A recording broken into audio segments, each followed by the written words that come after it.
After a late meal, I retired to my room. That is, to Yorick's room, where I can be kept out of the way now that I am no longer suffering the effects of the poison. The room itself is in a certain state of disarray, and here and there the faint scent of a strange man lingers. Still, a guest room is a guest room. It is not so different from the ones I shared with Oscar. My poor Oscar. Does he know what's become of me? Would anyone bother to tell him? If he's heard that I was so ill, he'll be terribly worried. If he's heard that I've been removed to the care of the notorious Prince Nazagi, he'll be frantic. Perhaps I should have tried to get Dolores to take a message to him. But she'd never obey me, and I still don't trust her. Dolores may have been of royal blood once upon a time, but she is no sweet little princess. Whatever wisdom she possesses, she fought for it, tooth and nail. Cunning and tenacity are not such bad traits in a ruler. If Nazagi does claim a throne, he should be well equipped to manage its challenges. Still, clever planning should always be balanced with compassion, shouldn't it? It's a balance I've tried to maintain for myself. Never to be blinded by emotion, never to lose touch with my heart. Sometimes Nazagi seems so cold, but under normal circumstances he has Yorick to brighten him. I settle into my borrowed bed, lost in my reflections, and barely notice the approaching footsteps. Until all of a sudden, Prince Nazagi walks into the room and begins to remove his clothing. Ahem. Oh my. What are you doing? Taking off my robe. Yes, I can see that. Why are you taking off your robe in front of me? I normally leave my robes here for Yorick to fold and put away. Oh yeah? And do you normally take it off with your teeth, too? In a sensual manner? Ahem. Either his country has a different standard of modesty, or he forgot that I was in here. Can the calculating ice prince truly be so absent-minded? I love all the different names for him. Yeah, did you really forget? Whatever the answer may be, now that he is exposed, he refuses to flinch or display embarrassment. Once the path is set, he will follow it through. I raise my chin and attempt to muster equal dignity. I will not be afraid to look at what's in front of my eyes. Although he lacks a warrior's muscular definition, Nazagi's form is still appealing. Even with the spectacles. Or maybe because of the spectacles. Once the immediate shock has passed, though, I begin to notice further details. His skin, so strangely pale by local standards, is decorated with a variety of faint scars. I am familiar with the appearance of old wounds. Any sword instructor who hasn't been cut at some point in his or her life has not seen enough battle to train princes. These, however, are different. There are clusters of puncture marks at different points, too small for arrows. There are also patterns of raised pink flesh against the smooth expanse of his back and stomach, smooth and circular. Oh yeah, I can see some on his arm, and a couple on his chest. Oy. Those marks. What leaves a scar in the shape of a perfect circle? It is rather a rude question, but he is rather a rude person. If he insists on displaying his body to me, surely I can be allowed to comment on it. Flame cups. A cup of fire. Placed on the skin. Why would someone do that to you? I did that to myself. It was an experiment. Oh boy, got a Sherlock Holmes over here. I don't understand. I have tried many methods over the years. Herbs, pins, flames. I have learned many skills, but the cure remains out of my reach. A cure for what? My weakness, the flaw that binds me in these chains. I can only come to my full potential if I am chosen by a princess to hold her wisdom. What woman would ever choose a bespectacled jester as her mate? Aww. With these, I am a laughingstock. Without them, I am half blind and half lost. Aw, man, they don't look that bad. If I could cure myself and throw these things away forever. Or if I could win a bride and dare to wear them openly. He grits his teeth. Yeah, they don't look that bad, especially not compared to the scars all over your body, man. The spectacles do not look that bad, my lord. I have no use for pleasant lies. Look at me. You can see me clearly now. Am I lying? Yes, I thought they looked quite strange at first, even amusing, but I have grown accustomed to your face. You are not unattractive. You had no choice about associating with me. A princess can turn me away at first glance. In any case, I apologize for disturbing you. I'll be going now. Bye. Bye, Ice Prince. Perhaps Nazagi is not entirely made of ice after all. He can be embarrassed and angry and lonely, just like anyone else. But even here in private, with someone who already knows his secrets, he holds himself in check. He's fought so hard to hide his flaw of poor vision that he's learned to hide everything else as well. Nazagi said earlier that smiles and chatter did not equate to friendship. I wonder if he has anyone in his life that he can call a true friend. Someone he can trust. Someone he cares about, or someone he allows to care about him. It's certainly not depth of feeling that is driving him to pursue the heir of Guelinor. Cassidy or Dolores, it seems to make no difference to him, so long as he achieves his ambition. It's not unusual for a man in his position, really.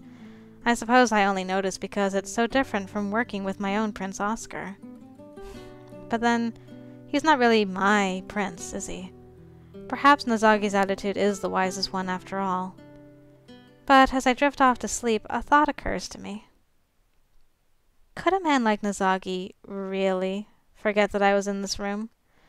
Or is it just maybe possible that, in his own strange way, he was flirting with me? Yes. Having a man strip in front of you is his way of flirting. Although he is very strange. The snare. The snare of Prince Nazagi. The next morning, there is no hint in Nazagi's demeanor of the previous incident. That may, of course, simply be because he has taken off his spectacles. Without them, his face always seems less expressive, more guarded. I expect the palace guard will make another inspection at some point this morning. Considering your improved appetite, it is necessary to demonstrate that I am making progress. Will they want to take me back to the dungeons, then? If our suspicions are accurate, they will be hesitant to remove you and allow me full freedom of movement again. I doubt that they will act precipitously. Which does not mean no, only not yet, probably. If Prince Nazagi wishes to hold me in these rooms for a longer period, I'm sure he can unnerve the guards into backing down. But if he prefers the company of his old valet, I suppose for my own protection I'd better be interesting company. Tell me about your homeland. Why? Why not? We have nothing else to do at the moment but talk. Is it your sister who is the heir of Asenath? Officially, Morocco is my sister. A different father? And different mother. How does that work? In Asenath, all children of the highest rank are equal by birth. By your traditions, Morocco is my cousin. I'm not quite sure I understand what he means. I assume he had no sister, so the eldest female cousin became heir. Morocco is a woman of serenity, a deep pool with the patience to outwait the seas, the consummate wisdom. In her presence, you would no doubt find yourself ablaze with frustration, and yet completely unable to express it. That is how her sense of humor plays itself out. I wonder if that's what Nazagi would be like as a woman. You've said that your customs and skills are not like those in this part of the world. What about the plants and animals? Are there really dragons in the far reaches? I have met many sellers of dragon bone, but few who will claim to have ever seen such a beast alive. Are there dragons? I could not answer yes or no. I hope you weren't expecting to find that we kept them in cages like singing crickets. You have insects that sing? They're quite common. Ah, but their lives are so brief. None would ever survive the journey here. Your home is very different. We must seem quite odd to you. What difference is there between one place and another if you cannot see them clearly? The lack of singing crickets for a start. He almost smiles, but the expression vanishes swiftly. Is there a purpose to this chatter? Keeping you entertained, my lord. Is that not one of my responsibilities? Before he can answer, someone knocks on the door. Inspection. Sit, speak if they question you. The door opens and a guard enters. Good morning, Prince Nazagi, sir. What is, the status of the convict? I don't turn to look right away, but that voice sounds familiar. Yeah, it's all the guard voices. They all sound like that. As you can see, she is greatly improved. I believe the worst is past. And you better now?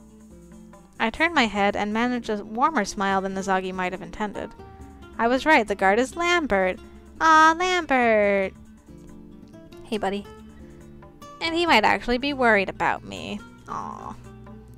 I'm feeling much better, thank you. I'm just tired now. Fine. I have been requested. He pulls a scrap of paper out of his pocket and squints at it. Requested to gather all objects and articles that the prisoner may have come into contact with. Sir. Whatever for? Burn 'em, I guess. You will not be burning my belongings. Sorry, sir, but the steward said so. Infections have to be burned out.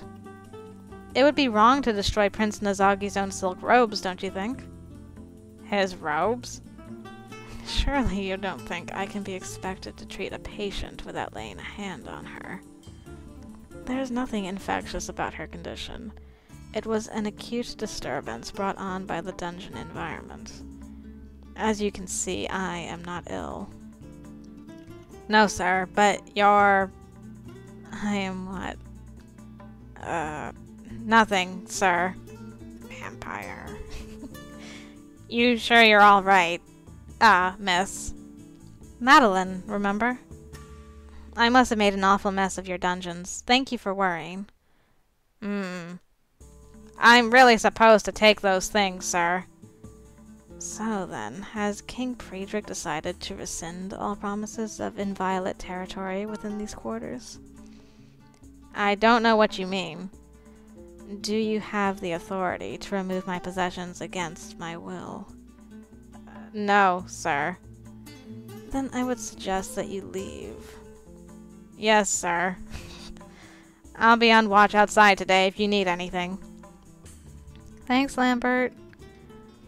I find myself unimpressed by the quality of guard training in Wellinor.